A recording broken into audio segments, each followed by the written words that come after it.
It's a Friday. I got a whole list of stuff here to talk about. I mentioned last week, please do not email me directly complaints about videos. And someone took that as an indication that they should call my office. Don't call my office either. It seems to me if someone says, please don't bother me with this stuff, put all your complaints over here. Well, you didn't say don't call. So a guy called my office, left me a long rambling voicemail message. Please don't do that. Please.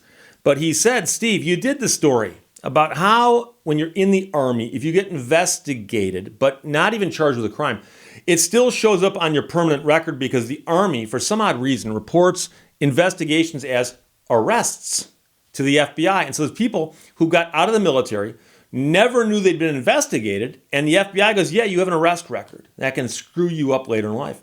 I was contacted by two of the people that I mentioned by name in that story. Both of them said, thank you for doing the story, and you got the story 100% right. Thank you very much. We appreciate it. You're welcome.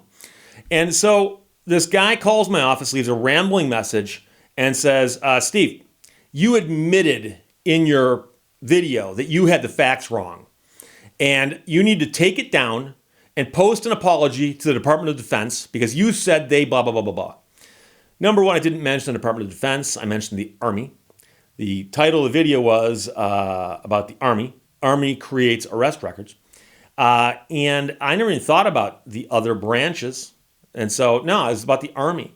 But number two, when you say that I admitted something, I was actually pointing out that there are two sides to the argument. Is it the Army's fault for reporting an arrest when it was actually an investigation? Or should the FBI actually note, well, this is an Army arrest, it might just be an investigation? And I pointed that out because it was in the article. But I never admitted I was wrong, and I was completely right in how I told the story, including according to people who were in the story, who said I got the story right. But the bigger question here is, why are you calling my office at midnight? Please don't.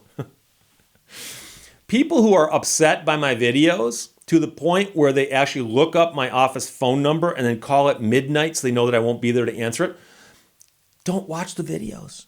Don't. Go away. Please. Stop watching my videos if they upset you so much. And no, I'm not going to delete a video because it upset some weirdo who calls my office at midnight. I'm not going to. I'm sorry. Oh, I did this story about how if you go to work for some companies these days and work there for a while and then quit, they might say you got to pay us back the money we spent training you. They might even have you sign a contract saying if you quit, you got to pay the money back. I said I'm going to create a hypothetical as a joke to explain how I think this could make sense. And I gave the example of I wake up one morning and want to become a commercial airline pilot. Now, I purposely picked something goofy because I was trying to be funny. I said that I walk into the office of the president of the airline and I say, I want to be a pilot. And he says, well, do you know anything about planes? No, I don't. He said, well, I like your gumption.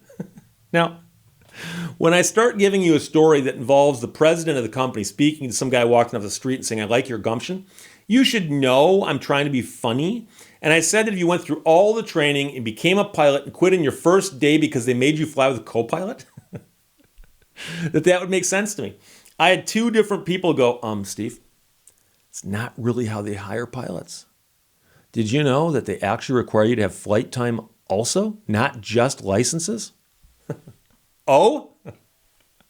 Did you also know that if you walk in off the street, you can't walk into the president's office of any major airline and get him to say, I like your gumption, you're hired as a pilot trainee? Although a couple people said that there are airlines out there that say they will train you, but the question is whether it happens the way I described or not. But the point is, I was making up a hypothetical, goofy story trying to be funny. So like I always say, don't argue with my hypotheticals and treat them as hypotheticals, please. I also did the story, and someone complained just this morning on a comment someplace on my channel, one of my channels. I did the story about the roofer from Texas who got arrested in Florida. And I said in the story, and I was just simply repeating what was in the story, that the man was licensed in Texas. I had several people go, Steve, Texas doesn't have mandatory licensing like Florida. Therefore, you're wrong. First half of your sentence might be correct. The second half is wrong. They have voluntary licensing, and the man was licensed using that voluntary license scheme.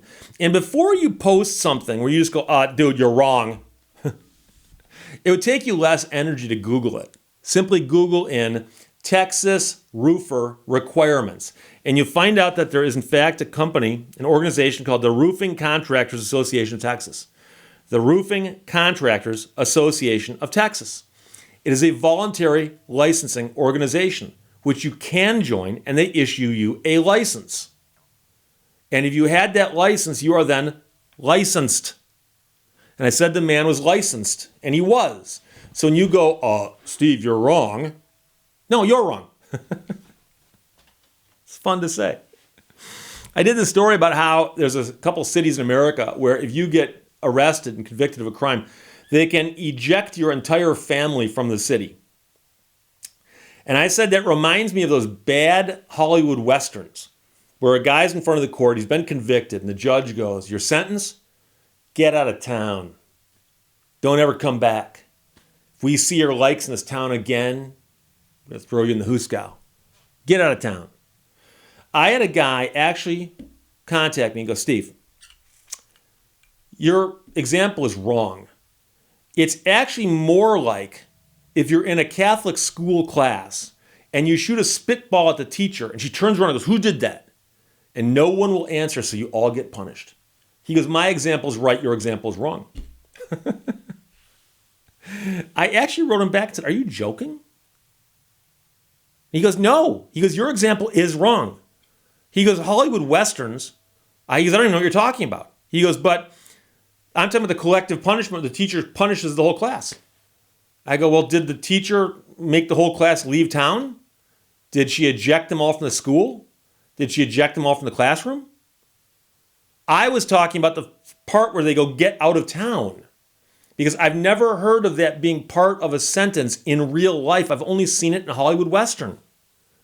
So my example is not wrong. You might not like it. You might like your example better, but your example doesn't even make any sense. Collective punishment is not what we're talking about here in that sense. I was talking about the get out of town part. That to me seems strange. I've never heard of an actual sentence that said, here's what you must do, and oh, by the way, get out of town. I mean, collective punishment was part of it, but it wasn't the main focus. So mine is not wrong. But if I have to ask you, are you joking? Something may be wrong there. Now, I also mentioned now repeatedly that I shoot my videos the same way every single day. There's a camera right there, a microphone right here. I'm sitting right here, I'm talking. There's lights. I've got a list of notes here on blue paper. When I'm done, we'll walk around, hit stop, take that card, put it in a computer, and edit it on Adobe Premiere. Every single thing stays the same. The only thing I touch on the camera is the on button, record, stop, off. That's it. I never change the settings in the camera. I never change the settings in Adobe Premiere. I never change the settings on YouTube. I've had several people recently say, Steve, I noticed you posted this video at 60 frames per second. This video you posted at 30 frames per second. What's going on there? And I've said in response to those videos, I don't know, because I've done everything the same.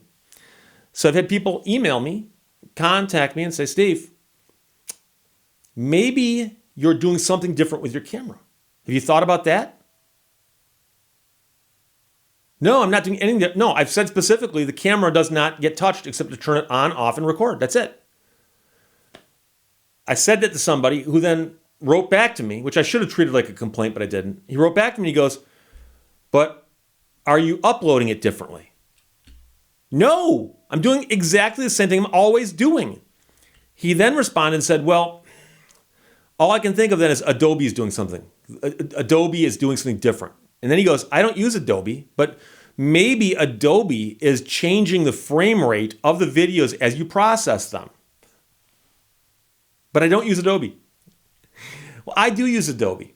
And when you go in and you upload stuff to the program, you can, if you want to, use yesterday's video as a template and simply remove the portions from yesterday's video and put in the portions from today's video. Nothing changes at all. And I had somebody go, maybe Adobe's changing it on you and they're not telling you. I mean, we can speculate all day long, but all I'm telling you is the most likely suspect here is that YouTube, for whatever reason, does whatever they do for whatever reason they do it. I don't know. Everything within my control stays the same.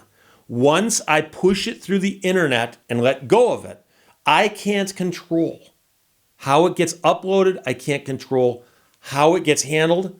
The only thing that happens at my end is I click the box that says create a video. I click a couple things the same way every single day. And by the way, none of them ask me what frame rate do I want to use. It's not even an option. I take the video, I upload it the exact same way, and somehow one day it shows one way, one day it shows the other way. And by the way, I've never encountered that. I just had people tell me that it happens. I don't know what to tell you. But I assure you, it is not at my end. So please, please, I don't need you to go, are you sure you're not changing the settings on your camera? Is it possible you're using a different computer every morning? No. And then finally, I got to tell you that I had a guy contact me who said, Steve, I got to tell you what I do on your channel. I go, what you do on my channel? He goes, yeah. He goes, I've got several different YouTube accounts. He goes, whenever you put up a video, I go into your video and I'll write something outrageous. He goes, I don't do this in every video, but from time to time. He goes, I'll then log out and log back in as somebody else, and I'll respond to that outrageous comment with something equally outrageous but the other direction. Okay? He goes, I'll then watch to see if anybody joins the conversation. And he goes, I've got a whole bunch of different YouTube handles. He goes, so I will sit there and throw in outrageous comments until other people join in. He goes, I'll then log back in as some of these earlier people and try to stoke the fire. He goes, eventually I can step back and just watch people fight amongst themselves. And I go, and why do you do that now? And he goes, it's funny. Don't you think it's funny?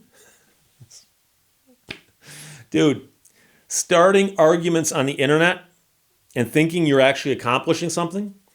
Hey, guess what? I threw a bucket of water into the ocean yesterday. How much? A gallon. I threw a gallon of water into the ocean yesterday. Did it make a difference? I think it did. It was a gallon of water. Really? You think that your little argument underneath one of my videos is actually doing something other than entertaining you? I don't know. But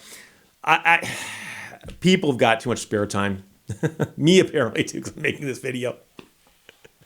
And finally, I'm going to let you know that I do believe, unfortunately, that some people are now trying to write me emails in an attempt to get me to mention them in videos. So I try really hard to look at those emails and ask myself, is this serious or not? Because like the guy with the spitball being a better example than a Western movie, could he be serious on that? I don't know. He claimed he was. But I can also tell you that I've had somebody send me an email asking me a question, which I responded to. They asked me another question, which I responded to. And after 5 or 6 questions, I'm like, I'm really sorry, but I'm apparently not getting through to you. And they go, oh, I'm just joking. I'm just joking. If you have to tell me it's a joke, it's not really a joke. So don't know what else to tell you beyond that, but this is Friday, so have a good weekend. I'll see you next week. Otherwise, I'll talk to you later. Bye-bye.